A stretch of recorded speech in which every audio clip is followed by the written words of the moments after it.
Hello hello guys, welcome back to my vlog. आज चाहिँ हामी टक्क युरोपमा हामी सबैजना दाइहरू म लगायत हामी घुम्न हिँडेको है। अब यताबाट गयो भने पनि हामी पुग्छौँ, तर हामी आज यता जाने हो किनकि हामीलाई आज त्यति थाहा छैन होइन। त्यही भएर हाम्रो यहाँ खड्का तामाङ दाई उदयपुरबाट अनि हाम्रो विमल दाई लगायत मेरो साथी निरज, नाम गाउँ गाह्रे दोष तिम्रो बिर्सेँ मैले, गाउँ के सोलुखुम्बुबाट। अनि टक्कसँगले म पनि उदयपुर खड्का दाइको छिमेकी टक्कसँगले गाईघाट जलजलेबाट हाम्रो यो युरोपको ग्याङ हो नि, फेरि प्याराडक्स ग्याङ है गाइज। यति कुरा बुझ्नु सबैहरूले ल। टक्कसँगले आज म तपाईँहरूलाई चट्टसँगले हाम्रो चाहिँ यो रोमानियाको कारकाल भन्ने ठाउँ हो, तपाईँको रिमोट एरिया हो, तर खासै त्यस्तो धेरै रिमोट पनि छैन, राम्रै छ, सबै कुराहरू राम्रै छ, अहिलेसम्म राम्रै पनि भइरहेको छ। हेर्नुहोस् यहाँको आकाश पनि निलो हुन्छ अनि यहाँ गाडीहरू जता पाए त्यति राख्दैनन्। टक्कसँगले एउटा पार्किङ एरिया जस्तो साइडमा सट्ट हुन्छ। यो कुरा चाहिँ हाम्रो नेपालतिरको मान्छेहरूले पनि सिक्नुपर्छ है। अनि अब हामी चाहिँ खासमा घाम अहिले तपाईँको यहाँको ठ्याक्कै 4 बज्यो है। म पनि हामी सबै हाफ प्यान्टमा हो टक्कसँगले। अनि अब अहिले चाहिँ अब ठक्क हो एउटा चिसो खाने ठाउँमा हिँड्नु है, पहिला टक्क गएर चिसो खान्छौँ है गाइज।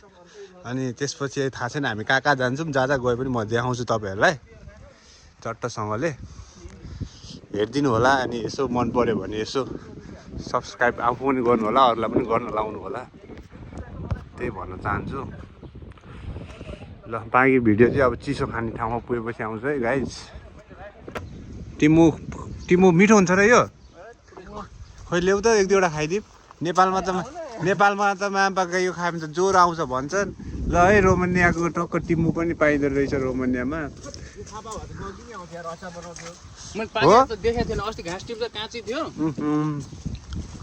एकदम चिसो खानुपर्छ, चिसो टिमु भएन,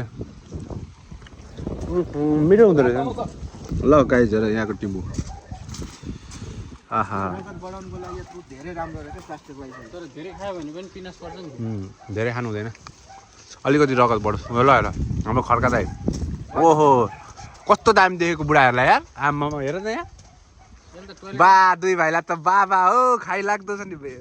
यस्तो बााउन्सर जतिको दाइहरू साथमा छन् अनि म डराउँछु त गाइज, मैले चाह्यो भने नि फेरि यो ल ल ल ल ल let's go guys, let's go. अब टक्क चिसो खाने ठाउँमा जाने हो। ल शीतल पनि भएको छ है। यो चाहिँ आर्मी क्याम्प हो तपाईँको। खासमा चाहिँ यस्तो हो कि यहाँको मान्छेहरूलाई चाहिँ त्यति धेरै हल्ला गरेको मन पर्दैन, अनि त्यो कारणले गर्दाखेरि चाहिँ त्यति हामी धेरै स्वर मचाएर पनि हिँड्न मिल्दैन, ठुल्ठुलो स्वर गरेर पनि हिँड्न मिल्दैन होइन। आफ्नो एउटा जे जस्तो भयो भने आफ्नो तरिकाले हिँड्नु पर्यो। मैले रोडको बनाइरहेको छु। ल हाम्रो यो के अरे दाइ चाहिँ आमा किमजोङ भन्दा कम हुनुहुन्न होइन।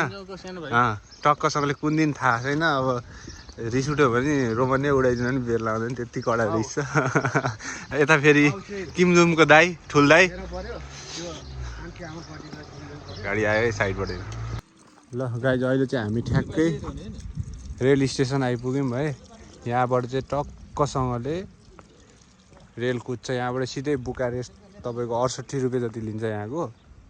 अनि यो चाहिँ तपाईँको सबै के अरे यो तेलको ट्याङ्की होला सायद, र यी धारा चाहिँ यस्तो हुन्छ, टक्क माथिबाट मुख हाल्ने पानी खाने।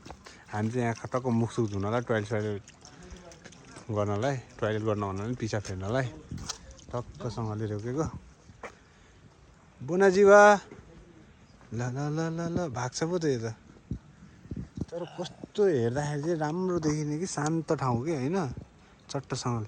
खड्का दाइ चिसो घाँटी त पुरै सुको त, केही भन्नु बिच केही भन्नु छ? पानी पिउनु, पानी पिउनु। ल ल यो पकाउनु, म पानी पिउनु पर्यो। ए बन्द गर्नु नगर्नु न,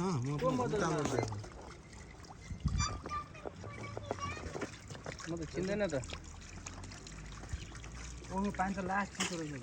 गजबको रहेछ खाना पिउन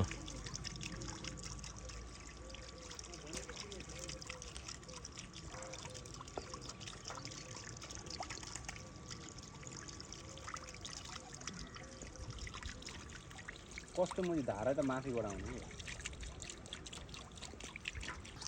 घरहरू चाहिँ सानो सानो भए पनि चटक्कको के ल हेर जे जस्तो भए पनि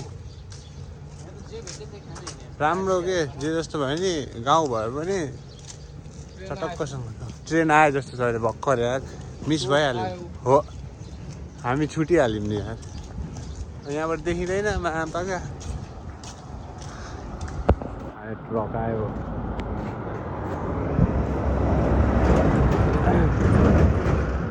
सो हाम्रो गाइड भ्लग यस्तै हो हामी युरोपियन हाम्रो गाउँतिरको लाइफ रोमानियाको यस्तै हो यसो बेला बेलामा निक्लिने घुम्ने अरू बेला गोरुको जसरी काम गर्ने त्यस्तै हो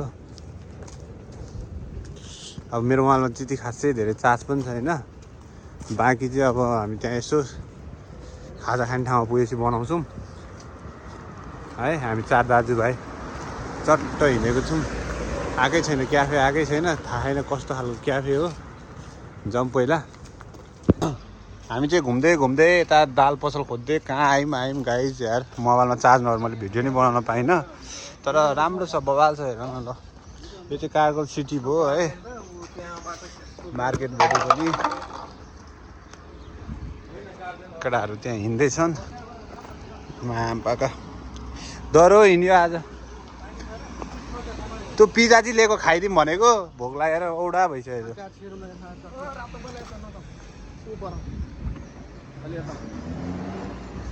पड्काएर आउँछ फेरि माछिमेर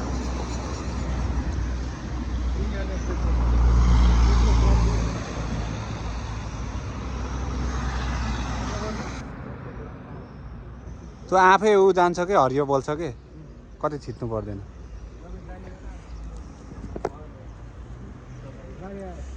अब हामी चाहिँ गाइज अब सबै कुराहरू लिइसकेको छौँ चिकनदेखि लिएर सब थोक लिइसकेको छौँ अब लिनुपर्ने चाहिँ अब यहाँ दाल र अनि के अरे दाल र यहाँ अलिकति दाल र अनि सब्जीहरू लिनुपर्ने रहेछ काउलीहरू अनि च्याउहरू चट्ट हाम्रो ग्रुप यही हो खाना खाने ग्रुप टोली हाम्रो ल हेर गाइज हेर्न सक्नुहुन्छ तपाईँहरूले देख्न सक्नुहुन्छ रोमानिया पनि खासै त्यस्तो नराम्रो त छैन होइन हेर्दा त राम्रै छ तर त्यस्तै हो दुःख भने गर्नै पर्छ रमाइलो भइरहेछ जे होस् सधैँ यहीँ बस्ने पनि होइन 1 वर्ष जसो तसो काट्नुपर्ने छ त्यसपछि कहाँ कहाँ पुगिन्छ थाहा पनि छैन माबाको खुट्टा पुरै दुखेछ हिँड्दा छ्या मा कस्तो कालो देखेको थियो अनि गाइज अब त्यहाँ झोलामा पिज्जा छ 2टा पोर्क एउटा चिकन 3टा पोर्क एउटा चिकन अब टक्क एक ठाउँमा बसेर खान्छ हेर न गाइज कस्तो दामी छ भने भ्यूहरू कस्तो मजाले यिनीहरूले फुलहरू चाहिँ रोपेर चट्ट स्पेसमा के चट्ट उता फेरि पाथी छुट्टै मान्छे हिँडेर होइन चट्ट बनाउने के ओहो आन्टी के पुतली हेर न त्यो कुकुरको फेस जस्तो बटरफ्लाई जस्तो कस्तो कहाँ छ त पुतली खोइ यहाँ हेर त यसले यसो निहालेर हेर न त्यो सेतो फुल कुकुरको फुल फेस जस्तो देख्छ ए हो त यार ल नथाहा पाउने रहेछ यार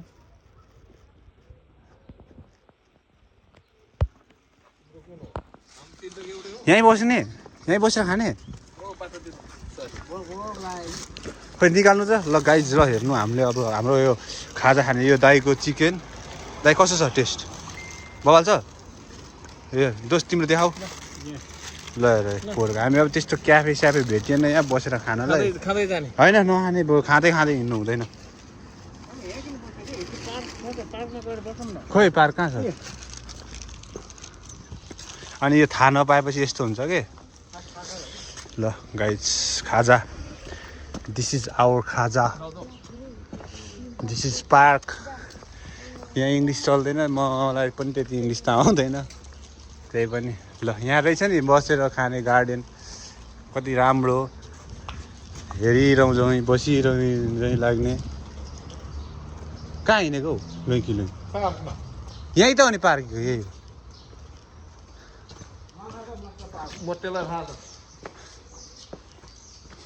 त्यहाँ पुग्दा त ऊ सबै सकिने रहेछ ऊ यहाँ कुकर पाउँछ कि क्या केटा हो ऊ कुकर कुकर यस्तो कुकर यो जर्मनी कुकर हो किन राम्रो हुन र मैले त लिएरै आएको छु मलाई के टेन्सन छ ल यहीँ बसौँ न त चुरोट खाने ठाउँ पनि रहेछ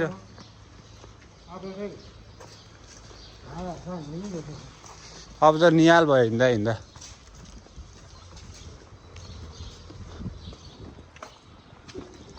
हेलो हेलो